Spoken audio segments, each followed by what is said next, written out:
సనాతన ధర్మాన్ని గురించి పవన్ కళ్యాణ్ మాట్లాడిన తర్వాత నేను దాని మీద కామెంట్ చేసేమాట వాస్తవం. అయితే నా కొటేషన్ తీసుకొని 3 పెళ్ళని అని చెప్పేసి మాట పెట్టుకొని నా మీద విమర్శిస్తున్నారు. నేను దాని జోలికి పోలే. సనాతన ధర్మంలో విడాకులు ఉంటాయా? నేను అడిగిన ప్రశ్న అది.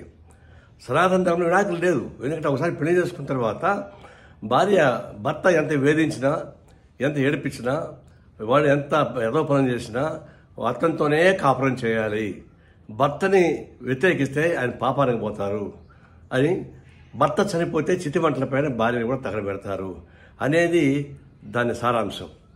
అలాంటి సారాంశం నెత్తికెక్కించుకొని పవన్ కళ్యాణ్ మాట్లాడుతున్నప్పుడు మరి విడాకులే లేనప్పుడు మరి మీరు ముగ్గురు నెత్తికి విడాకులు అట్టించారని చెప్పేసి ప్రశ్న నేను ముగ్గురు ఒకసారి పెళ్లి చేసుకొని చెప్పలే.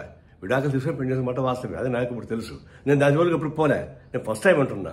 సనాతన ధర్మంలో విడాకులు లేనప్పుడు మరి మీకు ఎందుకు అది వర్తిస్తుంది అన్న దాని మీద ఊరికి నా మీద మాట్లాడుతున్నారు. ఇప్పుడు మనం చెప్తున్నాను, అది అరాచకమైనటువంటి సనాతన ధర్మం. అది ఆ ధర్మ వ్యవస్థ మొత్తం వెనక్కి తీసుకెళ్లేటువంటి క్రూరమైనటువంటి చర్య అది.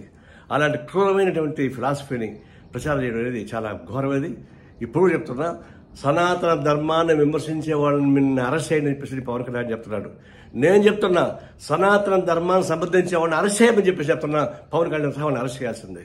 అది మన సెక్యులరిజానికి, ప్రజాస్వామ్యానికి, మన రాజ్యాంగానికి అర్థం పట్టే పద్ధతిలో ఉంటుంది. కాబట్టి సనాతన ధర్మాన్ని విమర్శించే వాళ్ళని కాదు, సమాధానం సమర్థించే వాళ్ళని చర్య తీసుకొని కోరుతా ఉన్నా.